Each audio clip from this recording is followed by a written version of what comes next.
Bonjour à toutes et à tous, j'espère que vous allez bien par la grâce du Seigneur Jésus-Christ de Nazareth, notre Seigneur et notre Dieu, notre Roi, notre Sauveur, notre Rédempteur. Je suis le frère Maxime et je reviens comme à notre bonne habitude pour partager avec vous une parole que j'espère qui vous fera beaucoup de bien. Je vais partager avec vous en quelques minutes un passage de l'évangile du Seigneur afin de vous encourager à vous attacher à Dieu, afin de vous encourager à être ferme dans votre foi en Jésus-Christ. C'est l'histoire de l'homme riche et du pauvre Lazare. C'est une histoire qui nous est racontée dans l'évangile de Luc au chapitre 16 à partir du verset 19. Je vais vous faire lecture de ce passage afin que vous puissiez avoir le texte dans votre esprit ou dans votre tête.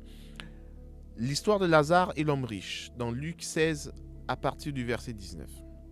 C'est Jésus-Christ qui raconte cette histoire pour faire passer un message à tous ceux qui ne croient pas en Dieu, à tous ceux qui marchent en s'appuyant sur leurs propres désirs, en s'appuyant sur leur propre volonté, sur leur propre force et en ne voulant pas s'abandonner totalement au Seigneur. Jésus-Christ dit, il y avait un homme riche qui était vêtu de pourpre et de fin lin et qui chaque jour menait joyeuse et brillante vie. Un pauvre nommé Lazare était couché à sa porte, couvert d'ulcères et désireux de se rassasier des miettes qui tombaient de la table du riche. Et même les chiens venaient encore lécher ses ulcères. Le pauvre mourut, c'est-à-dire Lazare, et il fut porté par les anges dans le sein d'Abraham. Le riche mourut aussi à son tour, et il fut enseveli. Dans le séjour des morts, il leva les yeux. Et tandis qu'il était là, le riche, alors qu'il a été enseveli, il s'est retrouvé dans le séjour des morts. Et alors qu'il était en proie au tourment, en train de souffrir, il vit de loin Abraham et Lazare dans son sein. Il s'écria, « Père Abraham, aie pitié de moi, et envoie Lazare pour qu'il trempe le bout de son doigt dans l'eau et me rafraîchisse la langue, car je souffre cruellement dans cette flamme. » Car je souffre cruellement dans cette flamme. Abraham répondit, « Mon enfant, souviens-toi que tu as reçu tes biens pendant ta vie et que Lazare a eu les maux pendant la sienne. Maintenant, il est ici consolé et toi, tu souffres. D'ailleurs, il y a entre nous et vous un grand abîme, afin que ceux qui voudraient passer d'ici vers vous ou de là vers nous ne puissent le faire. » Le riche dit, « Je te prie donc, Père Abraham, d'envoyer Lazare dans la maison de mon père, car j'ai 5 frères. C'est pour qu'il leur atteste ces choses, afin qu'ils ne viennent pas aussi dans ce lieu de tourment. » Abraham répondit, « Ils ont Moïse et les prophètes, qu'ils les écoutent. » Et il dit, « Non, Père Abraham, mais si quelqu'un des morts va vers eux, ils se repentiront. » Et Abraham lui dit, « S'ils n'écoutent pas Moïse et les prophètes, ils ne se laisseront pas persuader, même si quelqu'un des morts ressuscitait. » Amen. C'est la parole du Seigneur. Lazare et l'homme riche, ou encore l'homme riche et Lazare. Voici une parabole ou encore une histoire que Jésus-Christ nous raconte ici pour nous communiquer un message très important. D'un côté, nous avons un homme riche qui avait tous les biens dans ce monde et qui certainement ne manquait de rien et qui vivait une vie confortable. Il avait de quoi manger, de quoi se vêtir, il avait certainement une belle maison, il ne dormait pas à la rue, il avait des biens c'était quelqu'un de très connu, c'était quelqu'un de très très célèbre, et donc il ne manquait de rien. Sauf que, en lisant cette histoire, en face de lui, il y avait également un homme nommé Lazare, et la Bible l'appelle même le pauvre Lazare. Donc c'est quelqu'un qui manquait presque de tout. Et donc qui n'avait même pas de quoi manger, qui dormait dehors et qui était un mendiant et qui certainement vivait dans la souffrance alors qu'il était encore en vie sur cette terre. Et donc en face de lui, il y a cet homme riche-là qui croyait avoir tout. Et donc il y a une histoire importante, enfin il y a un enseignement ou encore une philosophie très importante que le Seigneur Jésus-Christ est en train de nous présenter. Du côté de l'homme riche, il nous présente un homme ici qui s'appuie sur ses acquis, sa richesse, ses biens, ses capacités. Et donc, en s'appuyant sur ses acquis, cet homme ne voyait pas ici la nécessité de croire en Dieu. Il ne voyait certainement pas ici la nécessité de faire confiance en Dieu afin de vivre sur cette terre. Il pensait peut-être que le fait d'avoir beaucoup d'argent, de ne rien manquer, lui permettrait de pouvoir faire certaines réalisations sur cette terre et de pouvoir atteindre certains objectifs et que ça le rendrait très puissant comparé à ceux-là qui n'avaient rien. Il pensait certainement pas qu'il allait mourir un jour parce que très souvent, quand on ne manque de rien et qu'on a l'impression qu'on a les moyens nécessaires pour avoir tous les soins dont on pourrait avoir besoin. Et donc, en ayant ces soins, en allant dans des grands hôpitaux, en faisant appel à des médecins très très compétents et donc qui coûtent extrêmement cher, en prenant par exemple des médicaments que tout le monde ne peut pas prendre et donc qui ne sont pas à la portée de tous à cause de leur prix. Mais cet homme pensait peut-être qu'avec tout l'argent qu'il pouvait posséder, il n'avait peut-être pas pensé un jour qu'il devait mourir. Il n'avait peut-être pas pensé un jour qu'il allait souffrir. Il ne pensait peut-être pas qu'il devait un jour manquer d'eau à boire. Parce que sur cette terre, il avait tout ce qu'il voulait. Et donc tout ce qu'il lui fallait, il avait peut-être des servantes qui lui préparaient à manger, qui le lavaient et qui s'occupaient de lui. Et donc, il ne manquait de rien. Sauf que, il y a une chose très importante que cette histoire nous présente, c'est que cet homme est mort. Il a fini par mourir. Et donc, la première des choses que le Seigneur nous présente ici, c'est que il y a un temps où chaque être humain finira par mourir. Peu importe que vous soyez riche ou pauvre, vous finirez un jour par mourir. Il y a un temps pour tout, un temps pour vivre, il y a un temps pour mourir aussi. Il y a un temps pour jouir des biens sur cette terre, il y a un temps pour faire la fête ou encore pour profiter de tous les privilèges dont vous pouvez profiter en ce moment, mais il y a un temps aussi où vous n'allez plus pouvoir profiter de ces privilèges parce qu'il y a un temps pour tout. Il y a un temps pour vivre, il y a un temps pour mourir. Il y a un temps pour se réjouir, il y a également un temps pour pleurer, il y a également un temps pour souffrir. Et quand on regarde du côté de l'homme riche, il a vécu sa vie dans l'opulence, dans l'abondance, il ne manquait de rien alors qu'il était sur cette terre. Sauf que cet homme riche avait oublié qu'il devait mourir un jour. Et lorsqu'il est mort, Jésus-Christ nous présente ici une réalité, une vérité, dirais-je, que parfois nous les êtres humains, nous ignorons lorsque nous vivons. Jésus-Christ nous présente ici qu'il y a un monde, une vie après la mort. Il y a certaines personnes qui vont se retrouver dans un lieu de souffrance, dans un lieu de tourment, et il y en a d'autres qui vont se retrouver dans un lieu de bonheur, de paix, où il n'y a point de souffrance. Quelque part, dans d'autres parties des évangiles, Jésus-Christ parlera d'un lieu où il y a des pleurs, où il y a des tourments, où il y a des grincements de dents. Un lieu où des vers vont nous ronger pour toute l'éternité. un lieu de souffrance. Un lieu de souffrance où vont se retrouver toutes les personnes qui n'ont pas cru en Dieu, qui n'ont pas cru en Jésus-Christ qui est le chemin, la vérité et la vie. Et donc qui ont vécu dans l'orgueil, croyant que Jésus-Christ n'était pas la solution dont ils avaient besoin. Ne croyant pas que Jésus-Christ était celui qui leur avait apporté le salut, parce qu'ils pensaient qu'avec leurs biens, avec leurs acquis, cela suffirait pour leur permettre d'acheter, peut-être pas, pourquoi pas, leur salut. Mais il y a une autre réalité qui va se présenter à ces personnes. C'est que cet homme riche va se retrouver dans un lieu de souffrance. En des termes très simples, il va se retrouver en enfer. Il va se retrouver en enfer, enchaîné.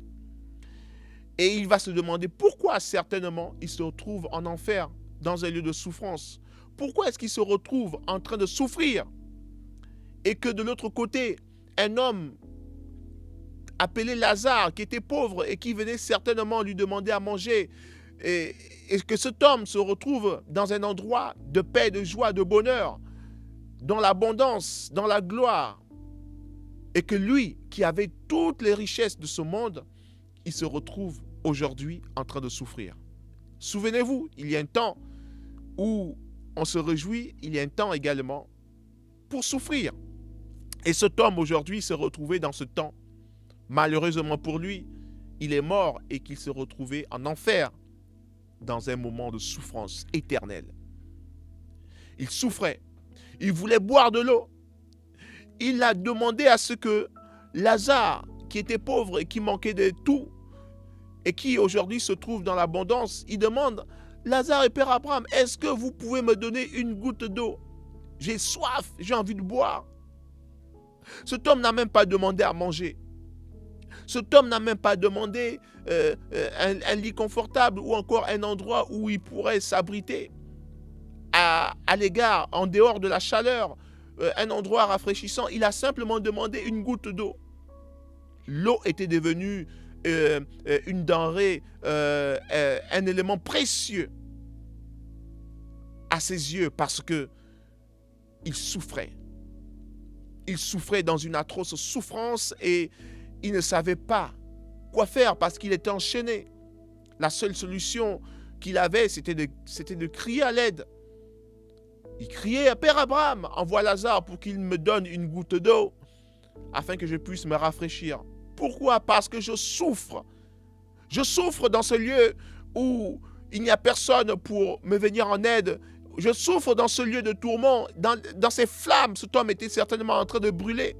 Lui qui avait toutes les richesses, lui qui avait des belles maisons, des grandes voitures, des grandes entreprises, lui qui était certainement un grand homme d'affaires et qui ne manquait de rien.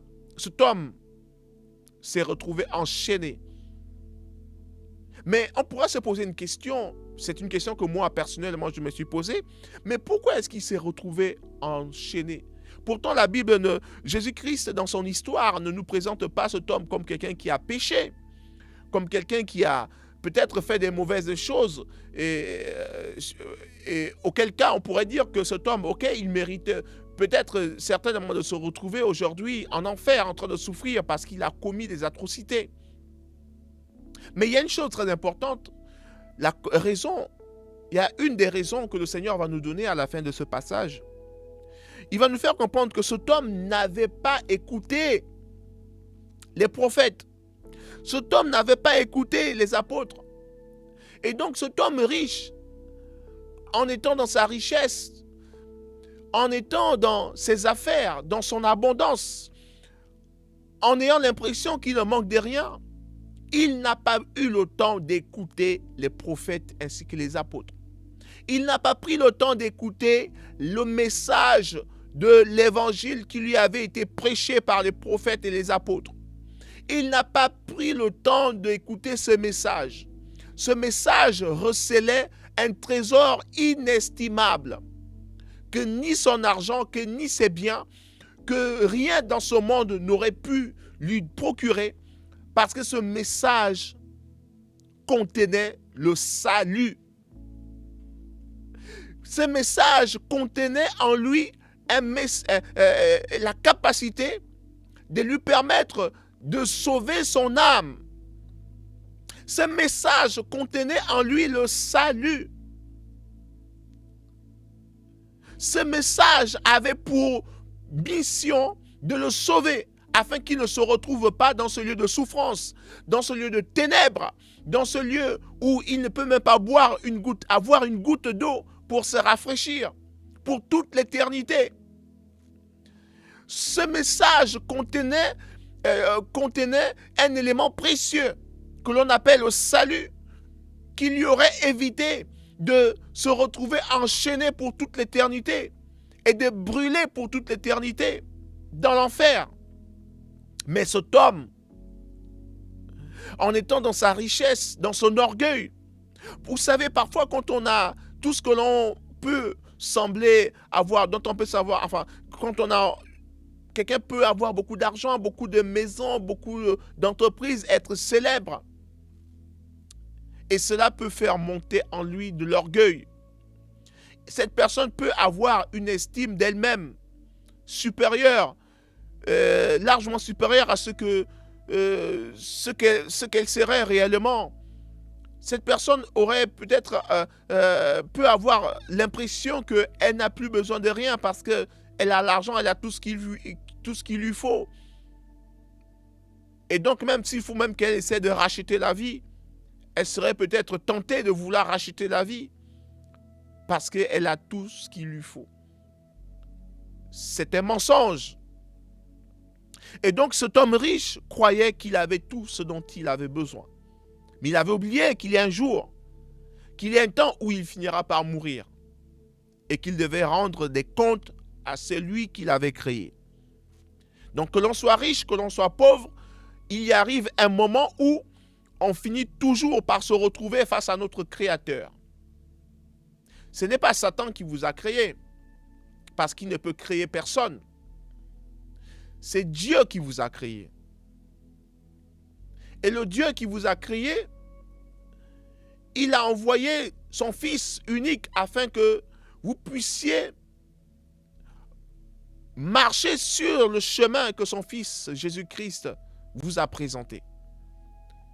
Pour vous éviter de vous retrouver dans ce lieu de tourment comme cet homme riche. Cet homme riche n'aurait pas imaginé un jour qu'il devait se retrouver en train de souffrir. Mais parce qu'il n'avait pas écouté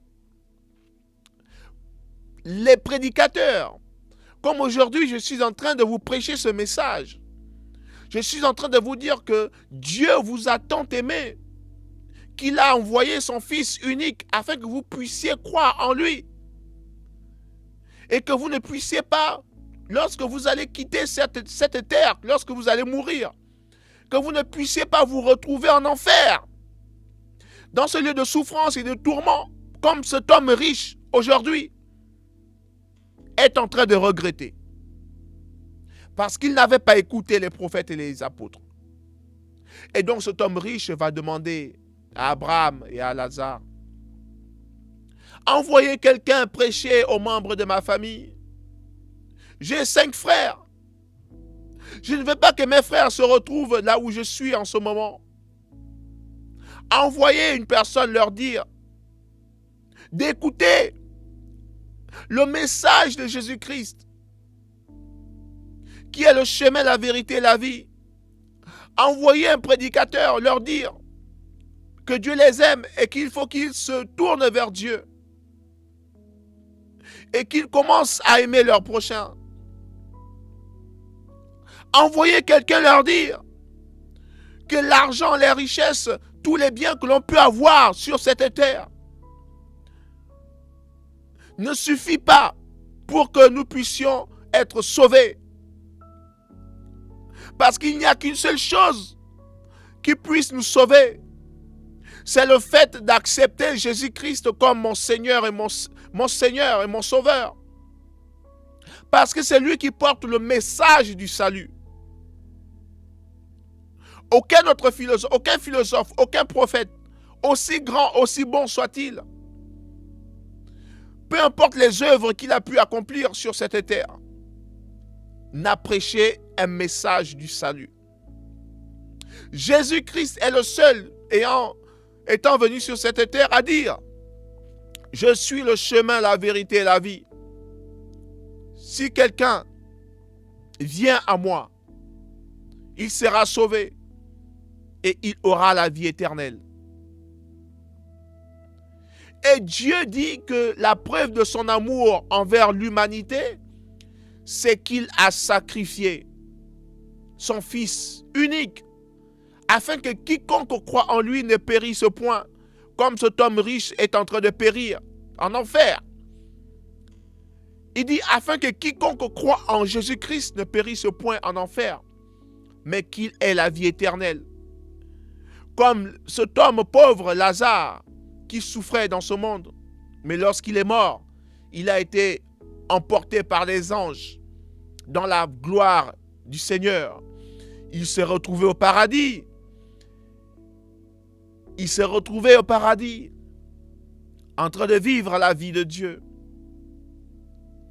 Cet homme, certainement, qui était pauvre, il croyait en Dieu. Il implorait Dieu.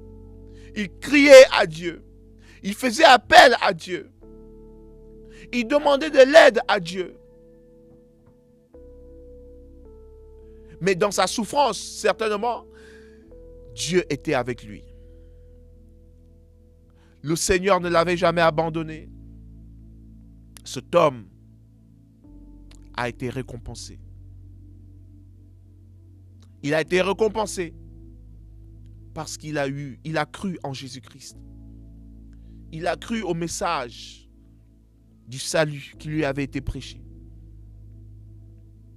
Certainement cet homme, en même temps que cet homme riche, a écouté les prophètes et les apôtres qui prêchaient. Mais la seule différence entre les deux, c'est que l'homme riche n'a pas écouté, mais le pauvre a écouté. Et donc a été sauvé. Parce qu'il est écrit que quiconque croit sera sauvé. Et cet homme pauvre, Lazare, a cru en Jésus-Christ et donc il a été sauvé. Je voudrais clôturer ce message en disant simplement ceci. Que vous soyez riche, que vous soyez pauvre, en commençant par ceux qui ont l'impression d'être riches, d'avoir tous les biens, tout l'argent, d'avoir l'impression de ne rien manquer sur cette terre. Et donc, cette opulence ou encore cette richesse vous pousse à croire que vous n'avez pas besoin de Jésus-Christ dans votre vie. C'est une erreur que vous commettez parce qu'il arrivera un jour où vous allez laisser cette richesse et vous vous trouverez devant votre Créateur, comme cet homme riche est mort et il s'est retrouvé enseveli devant le Créateur et il a été enchaîné pour toute l'éternité dans la souffrance. Ne commettez pas la même erreur que cet homme riche. Il n'a pas cru au message de l'évangile de Jésus-Christ et il est mort sans croire, malgré sa richesse. Et il s'est retrouvé en enfer. Cette histoire nous a été donnée pour éviter de commettre la même erreur. Cette histoire nous a été donnée pour corriger notre trajectoire et pour revenir à la raison qui est de comprendre que Jésus-Christ est venu pour nous sauver de l'emprise du péché et de nous donner la vie éternelle, afin que l'on puisse se retrouver dans la félicité éternelle comme ce pauvre Lazare lorsqu'on quittera cette terre. Je voudrais m'adresser également à toutes les personnes qui souffrent. Vous croyez en Dieu, vous criez à Dieu, vous faites appel à lui et vous souffrez. Vous continuez de souffrir. Vous avez l'impression que les choses n'avancent pas. Je voudrais vous encourager en vous disant, restez ferme dans votre foi. Parce que dans cette souffrance dans laquelle vous êtes, le Seigneur Jésus-Christ est avec vous. Il ne vous a jamais abandonné et il ne vous abandonnera pas. Parce qu'il vous aime et il a donné sa vie pour vous. L'argent dont vous manquez aujourd'hui n'est rien comparé à ce que vous avez reçu. Le salut que Jésus-Christ vous a donné. La nourriture dont vous manquez aujourd'hui n'est rien comparé à ce que, Jésus-Christ vous a accordé. Rien ne peut acheter la paix, la joie, l'amour que Jésus-Christ a pleinement déversé dans votre cœur par son esprit. Tenez bon, parce qu'il y a un temps pour tout. Il y a un temps pour souffrir. Il y a un temps pour se réjouir. Lazare, le pauvre, a souffert durant sa vie, mais il est arrivé également un temps où il s'est réjoui. Donc, il y a un temps où il a souffert, il y a également un temps où il s'est réjoui. Donc, je vous encourage, à vous qui souffrez aujourd'hui, je ne sais pas quelle est l'épreuve que vous êtes en train de traverser. Je voudrais simplement vous encourager en vous disant, restez ferme dans votre foi en Jésus-Christ. Ne laissez pas le monde vous faire croire que vous n'avez pas besoin de Jésus-Christ. Car c'est la chose la plus terrible qui puisse arriver à un homme, de ne pas croire en Jésus-Christ.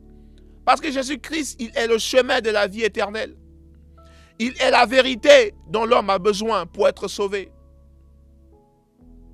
Jésus-Christ, c'est celui qui est venu nous réconcilier avec Dieu le Père, créateur des cieux et de la terre. Jésus-Christ, c'est celui qui est venu nous donner la puissance et le pouvoir de vaincre le diable, de vaincre le mal. Jésus-Christ, c'est lui qui nous a donné la supériorité, la victoire sur toutes les œuvres du diable. Jésus-Christ nous a donné la victoire. Et voilà pourquoi il est écrit que nous sommes plus que victorieux en Jésus-Christ. Nous sommes dans la victoire. Nous sommes dans la victoire. Nous avons déjà vaincu. Et le diable le sait. Nous sommes plus que vainqueurs en Jésus-Christ. Nous avons vaincu la maladie. Nous avons vaincu la pauvreté. Parce qu'il est écrit que de riche qu'il était, Jésus-Christ s'est fait pauvre pour nous, afin que nous puissions être enrichis. La richesse que le Seigneur nous donne est plus que les billets que ce monde pourrait te présenter. Cette richesse est inestimable. Cette richesse est incomparable à la richesse de ce monde. Cette richesse est au-dessus de la richesse que ce monde pourrait nous présenter. Il n'y a rien dans ce monde que vous puissiez avoir sans avoir une contrepartie à donner. Lorsque le monde vous donne de la main gauche, le monde attend de recevoir de vous de la main droite. Et avec Jésus-Christ, il n'en est pas ainsi. Jésus-Christ a tout payé pour vous. Jésus-Christ a tout accompli pour vous. Jésus-Christ a tout accompli pour toi, mon frère, ma soeur. Ne baisse pas les bras. Toi qui ne crois pas en Jésus-Christ, peut-être que tu crois en ta religion et que tu marches encore dans l'orgueil, tu critiques et que tu refuses de croire parce que la religion t'a tellement formaté. J'ai le regret de te faire comprendre que Jésus-Christ est le chemin, la vérité et la vie. Nul ne peut venir à Dieu qu'en passant par lui. Il n'y a aucun autre prophète. Il n'y a aucune religion. Il n'y a aucune alternative au salut que celle que Jésus-Christ te présente. De croire en lui. De marcher en le suivant. Il a dit qu'il est la lumière du monde. Celui qui vient à lui ne marchera point dans les ténèbres. Jésus-Christ est la lumière du monde. Jésus-Christ est la vie éternelle. Jésus-Christ est la vérité.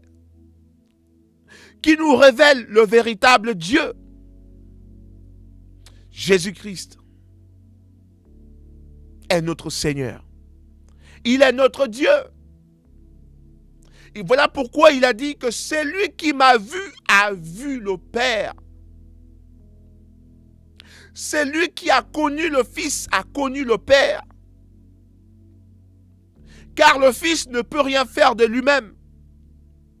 Il ne fait que ce qu'il a vu faire au Père. La manière dont Jésus-Christ s'est comporté avec l'humanité lorsqu'il était sur cette terre, c'était un reflet de comment est-ce que Dieu veut se comporter avec l'être humain dans sa relation avec lui. C'était un reflet de comment est-ce que Dieu veut aimer l'homme. Dieu a montré à l'homme au travers de la vie de Jésus-Christ sur cette terre, il a montré à l'homme qu'il a tout donné pour cet homme, pour que l'homme soit sauvé. Qu'il a tellement aimé l'homme. Alors que l'homme était encore pécheur, Jésus-Christ est mort pour cet homme-là. Donc par là, Jésus-Christ nous montre que ce n'est pas à cause de nos mérites, ce n'est pas à cause de nos capacités, ce n'est pas à cause de nos œuvres que Dieu nous a sauvés. Dieu nous a sauvés par amour pour lui, envers nous. Parce qu'il nous aime. Dieu t'aime, toi qui me regardes, toi qui m'écoutes. Dieu t'aime, peu importe ce que tu as fait. Tu as l'impression d'avoir déçu tout le monde. Tu as l'impression d'avoir déçu les membres de ta famille. Tu as l'impression d'avoir déçu le monde qui est autour de toi. Tu as l'impression d'avoir commis des choses, des atrocités, des choses horribles. Et alors tu te dis que rien ne peut te sauver. Mais ce n'est pas à cause de ce que tu as fait que Jésus-Christ ne peut pas t'aimer. Il t'aime. Il t'aime. Il y a plusieurs exemples dans la Bible. Moïse, aujourd'hui, qui est considéré comme un homme, un grand prophète, c'était un assassin. Mais Dieu l'a aimé. Et Dieu s'est servi de lui pour sauver son peuple. Abraham, aujourd'hui, que l'on appelle le père de la foi, c'était un idolâtre. Il priait plusieurs divinités. Mais Dieu l'a choisi pour devenir le père d'une multitude et pour faire de lui le père de la foi. Je prendrai le cas de l'apôtre Paul.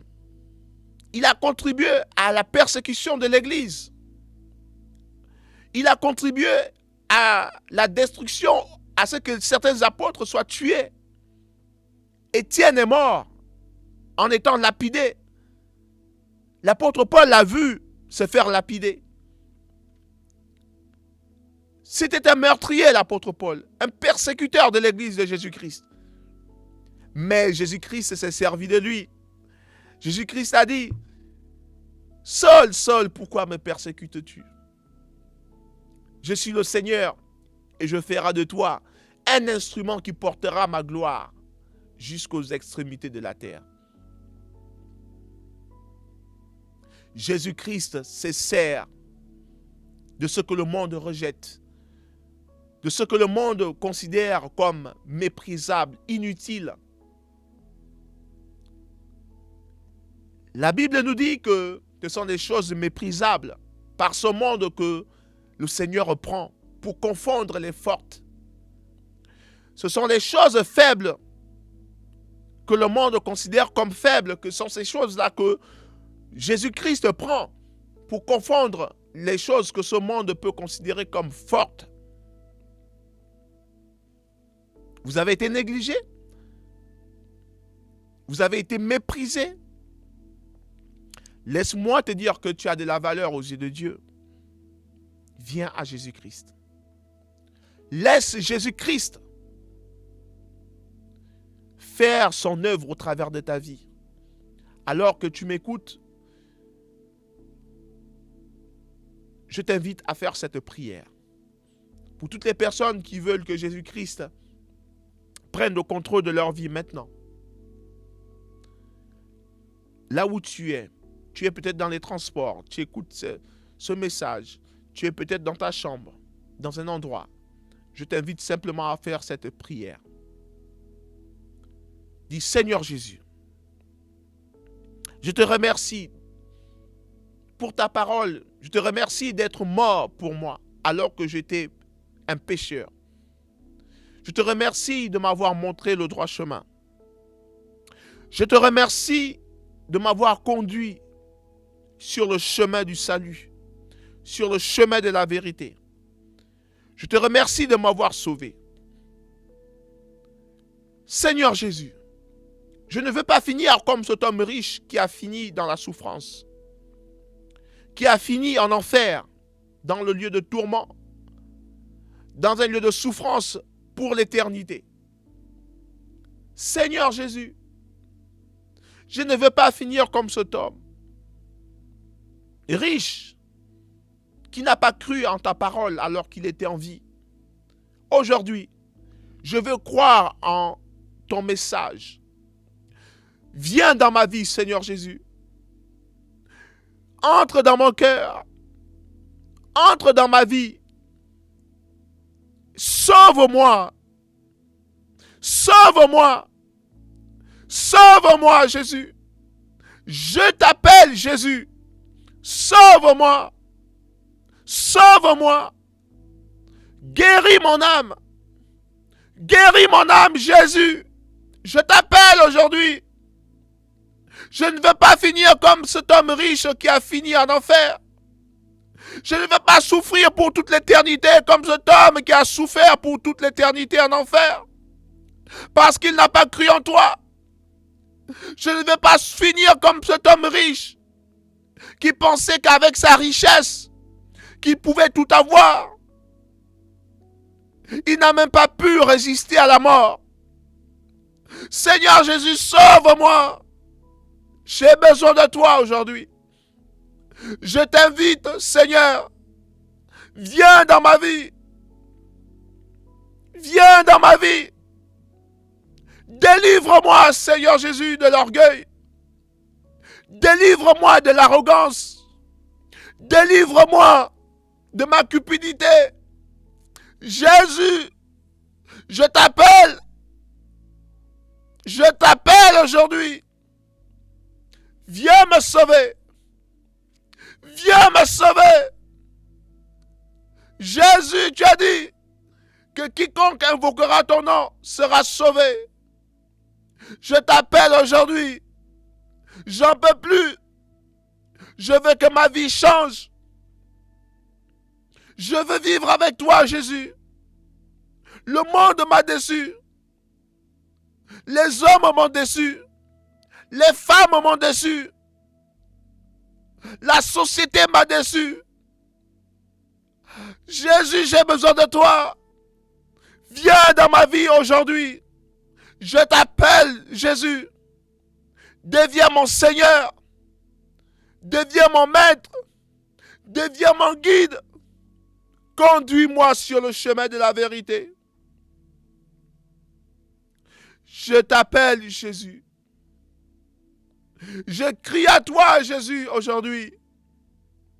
Je t'invite, Seigneur Jésus. J'ai besoin de toi.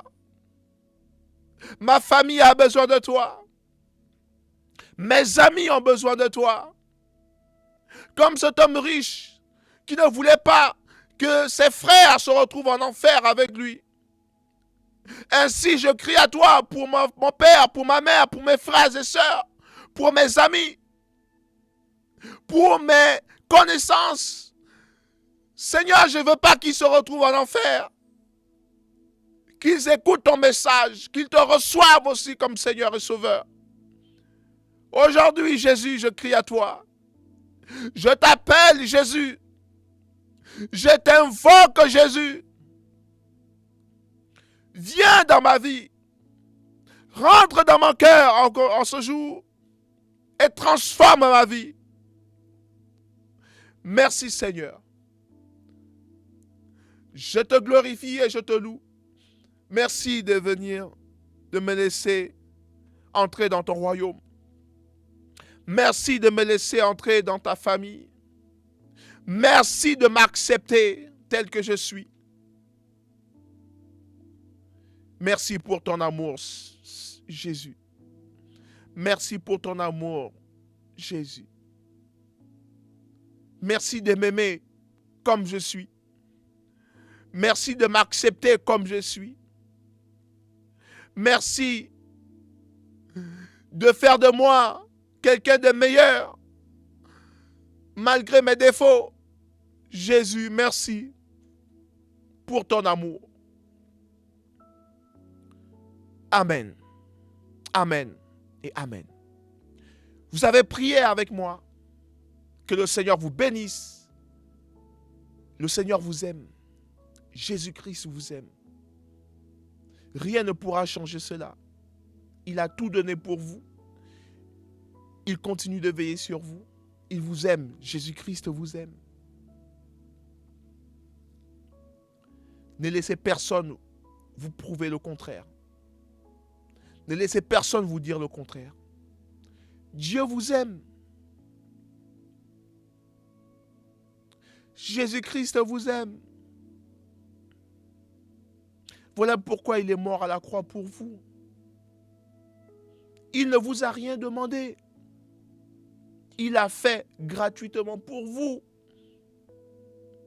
Il a donné de sa propre vie afin que vous puissiez avoir la vie éternelle.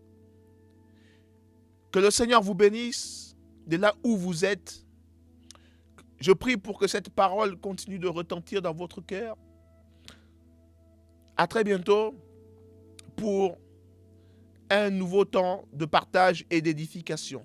Partagez ce message autour de vous avec des personnes de votre famille, avec vos amis, avec votre entourage, sur vos réseaux sociaux, afin que ce message puisse toucher de nombreuses personnes. Que le Seigneur vous bénisse et à très bientôt. On est ensemble. Amen.